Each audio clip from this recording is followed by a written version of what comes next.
You ever wonder what's the difference between a Sheepsfoot and a Wharncliffe, or why it matters? Today you're gonna find out. Let's talk knives.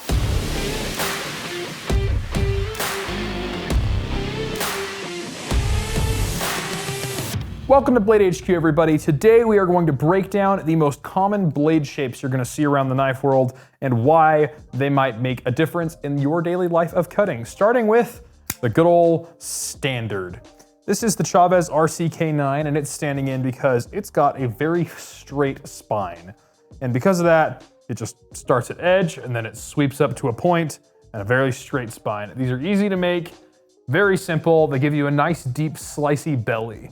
So if you're like working food or something, this is a great one. And that's why you're gonna see a lot of chef's knives with the standard blade. It's very easy to control. The point's fairly far back, so it's not gonna be in your way while you're trying to cut against a table or whatever. And that is the standard blade shape.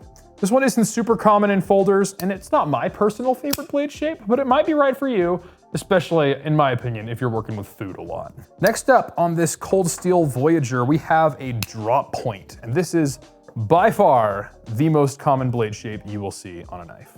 You can catch a drop point by seeing the spine drop a little bit towards the point, moving the spine a little bit more in line with the whole handle. It's gonna be a nice straight profile, a decent belly for slicing, but a bit of a stronger tip than you'd get on a flat, on a standard, and just an all-around utilitarian knife. This is my favorite blade shape because it has a good enough belly, but also a nice drilly point. And one of my favorite things to do when I get home from work is I go out into my backyard and I whittle around with sticks, I make feather sticks, I start fires, etc. And drop points really excel for that. Next up, we have the clip point. So with this one, I want you to imagine that you have a standard. Here, I'll pull out my standard again. You have your standard, and I'm gonna take a pair of tin snips and I'm just gonna snip it right there. Clip. If you do that, you get a clip point. You see, it almost looks like they cut a little section out here. And this one almost has a Bowie-like thing, sort of a subclass of a clip point where it has a curve in, and some people would say it has a sharpening. And this is just what we're calling it. One thing you should note about the blade shapes we're describing here, this is how they're listed on bladehq.com. I'm sure somewhere deep in some forum, you'll find somebody in 3 years saying, that guy George from Blade HQ, he said this thing that is disagreeable about a knife blade shape. And what I mean to tell you is, this is how, if you're looking for a Bowie shape on bladehq.com, it's gonna look like this, a clip point with a little swoop here. Am I an expert on Bowie knives? No, but that's what we call it. Anyway, the clip point is a lot like the drop point in that it moves the blade into the middle of the handle like so, but it also gives you a very keen and precise tip. And one of the reasons that excels in the Bowie knife is the Bowie knife was first and foremost a self-defense tactical knife. And this gives you incredible piercing power on your blade. So if you're after a self-defense knife, I would check out a clip point because it gives you a very piercy tip that just bites deep. Next up, we're going to talk about the leaf-shaped blade. And this one is a Spyderco Paramilitary 2, and generally your leaf-shaped blades are gonna be your Spydercos. And the reason being is this blade shape has become iconic. It looks it's nice, it looks good, it's slicey, it's got a tall, flat grind. Everybody loves the Paramilitary 2 and all the other Spydercos with similar blades. But is it a drop point? I mean, not really. It doesn't have much of a curve in the spine. It's not really a clip point. It's not really a standard so they just call it the leaf-shaped blade. And you find it on Spydercos. And if you haven't owned a Spyderco, I seriously admonish you to get one. They are slicey, they are pokey, they are made by real masters and people who think deeply about their trade. And the leaf-shaped blade has proven itself for years to be a truly excellent everyday carry knife blade shape. Next up, we have the Tanto. I'm gonna call this one the Tanto. And yes, I know I sound like a dumb American, and I am a dumb American, but the reason I call it that is because the Tanto, as we know it, has this secondary point. In Japan, the true traditional Tantos have a bit of a curve here, but they don't truly come to a second point right there. So I call those Tantos because that is by far the more correct pronunciation and perhaps the more correct blade geometry. But for this one, American one, definitely popularized by Cold Steel, but found here on the Benchmade Bailout, I call that a Tanto. And what this brings to the table in spades is tip strength. because you just have so much more metal right near the tip. So it's gonna be a lot more durable if you're like stabbing through car hoods. I don't know why you'd stab through a car hood, but maybe you're into that, and a Tanto would be a great choice for that. Also, it gives you sort of a true second edge here. So first of all, that makes it a lot harder to sharpen. When you're sharpening, you kind of have to do this. In fact, I was talking to the people at the Microtech booth. If you haven't seen their Spartan blades, it's like a Tanto and then a Tanto, a Tanto and a Tanto on both sides. So there's 4 edges on a knife, and apparently it is an absolute nightmare to sharpen. But that's one trade-off that you get. In exchange for that tip strength, you're gonna have to sharpen 2 edges, but it also gives you a second tip. I really like Tantos, they're great. In fact, the knife I'm carrying today is a Tanto. I have my wee Trogon, and as you can see, it's got a Tanto. This one's a very subtle Tanto. I think now might be a good time to talk about the concept of the modified blade shape. This is a very subtle Tanto, and you can just barely catch a point there. You might have to get really close to see it. But it's there, you get the compound grind and everything, but it functions in my pocket more like a drop point would. So I might call this a modified Tanto, and that is the directive I was given as a copywriter. If you don't know what the blade shape is, pick something close and call it modified, because nothing is ever anything. You can always negotiate that this is slightly different and therefore modified. It's great. Next up, we have the Sheepsfoot, found here on the CRKT Pilar, Jesper Voxnes design. And the Sheepsfoot kind of looks like a sheep's foot, even though I personally think sheep's feet look more like Wharncliffe's, but that is neither here nor there. So the Sheepsfoot blade is known because it has a fairly straight edge, and then the point, instead of being pointy, it rounds all the way down to basically nothing. The big thing is you can't stab something with a Sheepsfoot. You can try, but good luck. It's not gonna go in very well.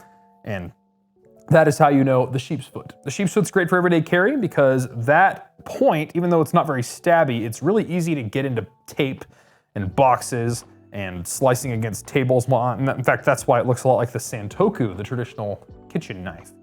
This blade shape is very popular for that, and it's non-threatening. I think that's one of the best things about the Sheepsfoot is you can carry a Sheepsfoot and nobody's going to be bothered by it. However, if you want a lot of the same functionality of the Sheepsfoot, but you want a little bit more of a point, check out the Wharncliffe. I don't like saying this, but the way I was told my first day at Blade HQ, to call a Wharncliffe is a Sheepsfoot that you could stab someone with. And that's because it's got this point. What differentiates the Sheepsfoot from the Wharncliffe is the fact that this one rounds to not a point and this one comes to a very sharp, precise one. So, Wharncliffe. I really like it. It's here on the ProTech Malibu. This one's the BroTech edition. I borrowed this off of Theo's desk for this very video. But yeah, Wharncliffe gives you all the same against the table cutting power that you get out of a Sheepsfoot, but a little bit more of a point. But in exchange, this is a little bit easier to break too.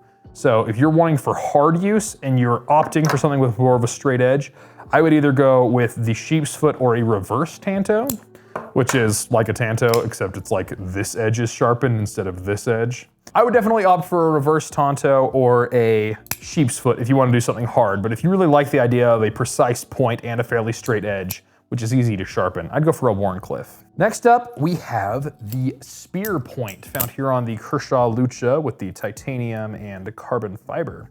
So the Spear Point is where both the spine and the edge are like symmetrical. So if you were to cut this down the middle and hold it up to a shadow, they would be identical pieces, just mirrored of each other. These are great because they are perfectly indexed. So when they talk about indexing a knife, it means the point and the middle of the blade are in line. And a spear point will usually give that to you. And that gives you excellent piercing power, excellent control of the knife. A lot of whittlers and carvers like to use those because it's so easy to just know where the point of your knife is. You don't have to keep track of something weird going on. You don't have to use your hand at a weird angle to control it. Just a really clean and simple blade shape. And a lot of people don't prefer them on butterfly knives for that very reason, is because it's hard to tell you which side is the edge and which side is the spine, because they're so perfectly identical. So if you're nervous about giving yourself a ring of shame accidentally, I would advise going for maybe the other Luchas that have the clip point blade. And what is different between a spear point and a dagger? Because I'm gonna pop this dagger open on this Kalashnikov. Look at that, both their spines and both their edges are symmetrical. This is the only blade shape where grind comes into play. So the grind here is down the middle. So you get a fairly thin spine and a thin edge. So if you wanted to, you could come grind an edge on the spine here and you would have yourself a dagger, which is really cool. But it means that your thumb placement is a very different experience. On a spear point, you have the full thickness of the blade back here. So if you want to push into your thumb on the blade, it's not going to hurt you as much. Whereas on a dagger, you're going to get more piercing power because it's got the two grinds, but you're going to have a less comfortable edge on the back. In fact, sometimes there truly is an edge on the back of a dagger, like you'll see on Microtechs, and they'll straight up cut you. So if you're looking for a tactical knife, I would go for the dagger. But if you're looking for a practical, everyday carry, cut your stuff knife, I would go for the spear point. Next up, tell you what, I'm gonna bring this one in. This is kind of the wild card because it's like the dagger, but it's not. This is the Bayonet, which has a dagger all the way up onto about here, where it goes to the full thickness of the blade. This is sort of the, we're going to clarify. This is not a dagger, this is a bayonet, and that is the only reason why. Changing from these sort of spear pointy, daggery stuff to more of the single edge variety, next we have the trailing point, which is where the tip of the blade is located truly behind the entrance to the blade. So if you held it up to a table, it would always just show up with a giant hole right here, which is a thing to note. These blades have sliciness in spades because they have this deep, deep slicing belly. You'll see a lot of these on fillet knives, kitchen knives, boning knives, because people want a long, deep slice. And it's really great for that. I personally don't prefer one of these for everyday carry because the point is so hard to get to. Like if you wanted to open a package with this, it would almost be easier to flip it upside down. But that is neither here nor there. So that is your trailing point blade. I think it is perfect for fish and game, but probably not the best choice for everyday carry, unless you're looking for something that is an absolute statement of a knife like this CRKT Ritual. So the exact opposite of the trailing point is the Hawkbill. Here, I'll put this one away before I pull the other guy out. The Hawkbill is sharpened along the edge towards the handle instead, and because of that, it gives you this inside edge, which by the way is an absolute bear to sharpen. If you are just getting into knives and you want a knife that you can take care of, I would not recommend a Hawkbill for the first one because these edges are a little bit hard to get to. But these ones offer great cutting power and shearing power. Because this edge kind of gathers stuff together, it really gets through it. In fact, if you go and look at like a sickle from ancient times and how they would harvest wheat, that's why they had that internal edge, is because it would gather the wheat together and then cut through it. However, that also works very well with food, with rope, with vines. It was designed for self-defense, and it has proven itself as one of the most brutal of the self-defense knives ever made, but it is a bit of a bear to sharpen. If you're really after a self-defense knife, may I recommend a Hawkbill like the CRKT Provoke because it's a really great last-ditch tool. The ring keeps it in your hand. It's a great everyday carry self-defense tool because it's not so big and it's not gonna get you kicked out of the movie theater. That's a lot of blade shapes. I hope you've enjoyed this. I certainly have. I will tell you right now, my favorite blade shape is the drop point, and I am hardly alone in that. By the sales data, the drop point is the most popular blade shape, and I think it's for good reason. It's one of the most usable ones. But I was talking to Theo, and he says, I prefer Sheepsfoot because I only ever cut tape in boxes and stuff, and this just lands your point right where it is. Super easy to cut with. If we're being honest, that's what most of us do with our knives. So if you're really just after something simple that'll get all your cutting jobs done, you can't go wrong with the simple Sheepsfoot. Anyway, I hope you've learned something today and found a point style, a blade shape that really speaks to you. And all of these are available at Blade HQ and tons of variations of these blade styles you can find. Anything you want to find with a knife, it probably exists and you can probably find it at Blade HQ, and I invite you to do so right now. We'll see you on the next one.